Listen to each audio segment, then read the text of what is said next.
Hi home style kitchen and blog. எல்லோரும் எப்படி இருக்கீங்க? நல்லா இருப்பீங்கன்னு நினைக்கிறேன். வீடியோவில் பார்க்க சொல்லவே கண்டுபிடிச்சிருப்பீங்க ஏதோ ஒரு ஐட்டம் தான் பண்ணிகிட்ருக்கேன்னு. ஒன்றும் இல்லைங்க, எல்லா குழந்தைங்களுக்கும் லீவ் விட்டாச்சு இல்லையா? நம்ம எப்போ பார்த்தாலும் குழந்தைங்க கேட்குற ஒரு விஷயம், அம்மா ஏதாவது இருந்தால் கொடு, அம்மா ஏதாவது இருந்தால் கொடுங்க, ஏதாவது இருந்தால் கொடுங்க. எல்லார் வீட்டு பசங்களும் கேட்பாங்க. நம்மளும் அப்படி தானே கேட்டுட்டு இருந்தோம் அம்மா கிட்ட, இல்லைன்னு சொல்ல முடியுமா என்ன? அதனால் நம்ம கொடுக்குற ஸ்நாக்ஸ் கொஞ்சம் ஹெல்த்தியாவது இருக்கட்டுமே அப்படின்னு ஒரு எண்ணம் தான், வேறு ஒன்றும் இல்லை. அதுக்காக தான் செஞ்சது. நான் ராகி இனிப்பு பணியாரம் ராகி மாவில் செஞ்சேன். ராகி மாவு இனிப்பு பணியாரம் சூப்பராக இருந்ததுங்க, சாப்பிட்றதுக்கு செம்ம டேஸ்ட்டாக இருந்தது. எப்படி பண்ணுறதுன்னு பார்க்கலாம் வாங்க. நான் ஒரு 3/4 கப்பு ரவை எடுத்துக்கிட்டேன். ஏன்னா நான் ரொம்ப கம்மி குவான்டிட்டி தான் செய்கிறேன். உங்களுக்கு தேவைன்னா நீங்கள் எவ்வளோ குவான்டிட்டியோ அதுக்கேற்ற மாதிரி போட்டுக்கோங்க. நான் சொல்கிற அளவோட 3/4 கப்பு ரவை எடுத்துகிட்டு அதில் ஒரு 2 ஏலக்காய், ஒரு 3 ஏலக்காய் கூட போட்டுக்கோங்க. போட்டு ரவையை நான் எதுக்கு கொஞ்சம் லைட்டாக அடிக்கிறேன்னா கொஞ்சம் அந்த பேஸ்டியாக இருக்கட்டும்ன்றதுக்காக. ராகி அந்த அளவுக்கு அந்த குளூட்டன் கிடையாது இல்லையா அதில், அதுக்காக தான். தேவைப்பட்டால் நிறைய பேர் மைதா ஆட் பண்ணிக்கிறாங்க, ரைஸ் ஃப்ளார் ஆட் பண்ணிக்கலாம், எது வேணாலும் பண்ணிக்கலாம். நான் ரவை எடுத்தால் கொஞ்சம் அந்த உடைச்சோம்னா அந்த ஸ்ட்ரக்சர் நல்லாயிருக்கும், சாப்பிட்றதுக்கும் ரொம்ப நல்லாயிருக்கும். அதனால ரவை எடுத்திருக்கேன். 3/4 கப்பு தான் நான் எடுத்திருக்கேன். எடுத்துகிட்டு அந்த ஏலக்காய் போட்டு சும்மா ஒரு ஓட்டிட்டு எடுத்து பாத்திரத்தில் சேஞ்ச் பண்ணிக்கோங்க. நெக்ஸ்ட் 1 கப்பு ராகி மாவு எடுத்தேன். 1 கப்பு அளவுக்கு, அதே கப்பில் ஃபுல்லாக 1 கப்பு அளவுக்கு எடுத்துக்கிட்டேன்னு வச்சுக்கோங்களேன். அந்த மாதிரி எடுத்துக்கிட்டேன். ராகி ஃப்ளவர் எடுத்துகிட்டு நல்லா மிக்ஸ் பண்ணி விட்டுக்கலாம்.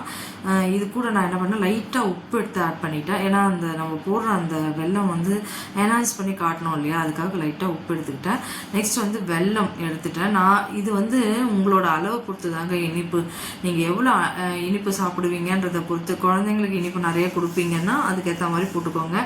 நான் 1/2 கப்பு வெல்லம் தான் எடுத்திருக்கேன். இது நான் கொஞ்சம் தூசியாக இருக்குன்னு சொல்லி தண்ணியில் போட்டு கொதிக்க வச்சு ஊற்றுறேன்.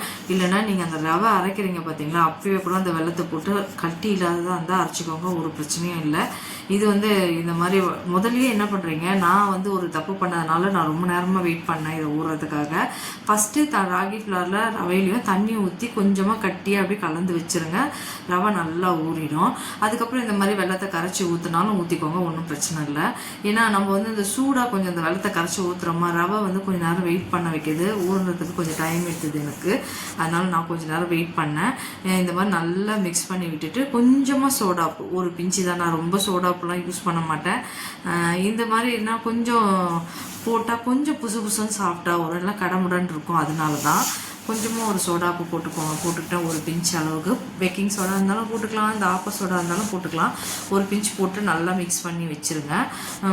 உங்களுக்கு தேவைப்பட்டால் இன்னும் திக்னஸ் வரல, உங்களுக்கு எதனா தனியாக போயிடுச்சுன்னா ஒன்றும் பயப்பட வேண்டியதில்லை. நீங்கள் அவல் இருந்தால் அவல் அரைச்சி போட்டுக்கலாம், அரிசி மாவு இருந்தால் அரிசி மாவு போட்டுக்கலாம், ஏதோ வேணாலும் நம்ம ஒன்றும் போட்டுக்கலாம். நம்ம இஷ்டம் தாங்க, நம்ம போடுறது தான் எல்லாமேன்ற மாதிரி தான் சமையல். போட்டு நல்லா மிக்ஸ் பண்ணி நான் கொஞ்சம் நேரம் வெயிட் பண்ணேன். ஏன்னா முதல்ல ரவையில் தண்ணி ஊற்றி ராகி ரவையில் தண்ணி ஊற்றி வச்சுருந்தேன்னா அது கரெக்டாக நல்லா உதிரியாக ஊறி இருக்கும். நான் இந்த ஹீட்டு ஊற்றணும்னு கொஞ்சம் டைம் எடுத்தது எனக்கு. நீங்கள் அந்த மாதிரி தப்பு பண்ணிடாதீங்க. நான் பண்ணிட்டேன். நெய் போட்டுக்கிட்டேன். நான் நெய்யில் தான் செஞ்சேன். ரொம்ப நல்லா இருந்தது சாப்பிட்றதுக்கு. நெய் போட்டு செய்யுங்க, உண்மையிலே ரொம்ப நல்லாயிருக்கு சாப்பிட்றதுக்கு. சும்மா ஒரு சொட்டு நெய் தான், ரொம்ப அதிகமாக விட போகிறதில்ல. இந்த மாதிரி முண்டு அதில் ஊற்றிட்டேன். குழி பணியார கல்லில் திருப்பி போட்டணும். இதுதாங்க எனக்கு டாஸ்கே. எனக்கு திருப்பி போடவே வராது. நான் எப்படி என்ன பண்ணாலும் உடச்சி விட்ருவேன். அப்படியே ஓரளவுக்கு திருப்பிட்டேன்னு வச்சுக்கோங்களேன், திருப்பி போடும். நிறைய பேர் அழகாக அழுக்கழுக்காக திருப்புவாங்க. நான் ஹோட்டல்ஸ்லலாம் கூட பார்த்துருக்கேன். எனக்கு இது என்னமோ பெரிய டாஸ்காக இருக்கிற மாதிரி இருக்கும் எப்பயுமே. உங்களுக்கெல்லாம் எப்படியோ ஈஸியாக என்னன்னு சொல்லுங்கள். ஊர்லலாம் லீவ் விட்டுட்டாங்கன்னு வச்சுக்கோங்களேன், எங்கள் அம்மா அடை செஞ்சு தருவாங்க. இனிப்பு ராகி மாவில் வெல்லம் போட்டு பசைஞ்சு இனிப்பு அடை வச்சு செஞ்சு தருவாங்க. அது எனக்கு அந்தளவுக்கு அந்தளவுக்கு டேஸ்ட்டு இருக்கும். அப்போதைக்கு சின்ன வயசில் டேஸ்ட்டாக தான் தெரிஞ்சுது. பட் இப்போ அந்தளவுக்கு டேஸ்ட் தெரியல எனக்கு அதில். இது மாதிரி குழிப்பணியாரம் ஊற்றி சாப்பிட்டிங்கன்னா செம்ம டேஸ்ட்டாக இருக்குது சாப்பிட்றதுக்கு. ஒரு 2 நாள் கூட வச்சுக்கலாம் ஸ்டோர் பண்ணி, ஒன்றும் பிரச்சனை இல்லை. நம்ம நல்லா அந்த மாதிரி எண்ணெயிலையோ ரோஸ்ட் பண்ணி பாருங்கள். நான் என்ன வேலை பண்ணிகிட்டு இருக்கேன், எனக்கு இது திருப்பவே வராது. இதுதான் எனக்கு பெரிய கஷ்டமான ஒரு விஷயம்.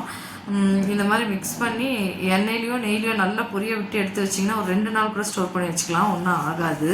நான் அப்படி தான் எப்பயுமே இந்த குழி பணியாரம்லாம் பண்ணேன்னா 2 நாள் 3 நாள் வச்சுப்பேன், அது ஒன்றுமே ஆகாது, அந்த அளவுக்கு வச்சுப்பேன். இப்படி குத்திட்டு இருக்கேன் பாருங்கள், சொதன்னு.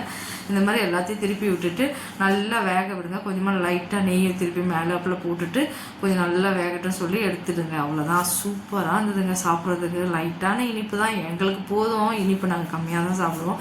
ஏன்னா சுகர் கட்டில் இருக்கான் பையன், அவன் ரொம்ப எடுக்க மாட்டான். நானும் அவர் தான் எடுத்தா அவர் நல்லா இனிப்பு சாப்பிடுவார். நான் ஆஃப் சுகர் தான் மோஸ்ட்லி எடுத்துக்கிறது. அதனால் ஓரளவுக்கு அந்த ரவுண்ட் ஷேப்பை கொண்டு வந்துட்டேன்னு வச்சுக்கோங்க. ஆனால் சாப்பிட அவ்வளோ நல்லா இருந்தது, நெய் ஃப்ளேவரோட சாப்பிட்றதுக்கு அவ்வளோ நல்லா ஒரு மாதிரி கிறிஸ்பியாக நல்லா இருந்தது. சாப்பிட்டாவும் இருந்தது, சாப்பிட்றதுக்கு நல்லா டேஸ்டியாக இருந்தது. இது கொஞ்சம் ஹெல்த்தியும் கூட இல்லையா, ராகி மாவில் செஞ்சு கொடுத்தா குழந்தைங்க நம்ம என்ன தான் வற்புறுத்தி கொடுத்தாலும் சாப்பிடாதுங்க. இந்த மாதிரி ஒரு பண்டமாக செஞ்சு கொடுத்தோம்னா லட்சணம் வச்சு சாப்பிடுங்க. அதனால் இது மாதிரி ட்ரை பண்ணால் நல்லா இருந்தது சாப்பிட்றதுக்கு.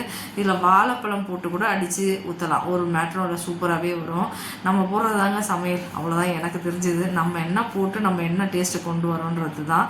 சூப்பராக இருந்தது. ஆனால் இது நீங்கள் ட்ரை பண்ணுங்கள். பசங்க வேணும்னு கேட்பாங்க லீவ்லலாம்.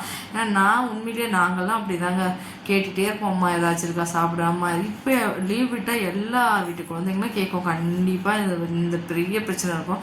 ரொம்ப சிம்பிளாக ஏதாவது கொஞ்சம் செஞ்சு கொடுத்தீங்கன்னா ஹெல்த்தியாகவும் இருக்கும், சாப்பிட்றதுக்கு டேஸ்ட்டாக இருக்கும். உங்களுக்கு பிடிச்சிருந்தா லைக் பண்ணுங்கள், ஷேர் பண்ணுங்கள், கமெண்ட் பண்ணுங்கள். உண்மையிலே ரொம்ப நல்லா இருந்து ட்ரை பண்ணி பாருங்கள், உங்களுக்கும் ரொம்ப பிடிக்கும். தேங்க்யூ.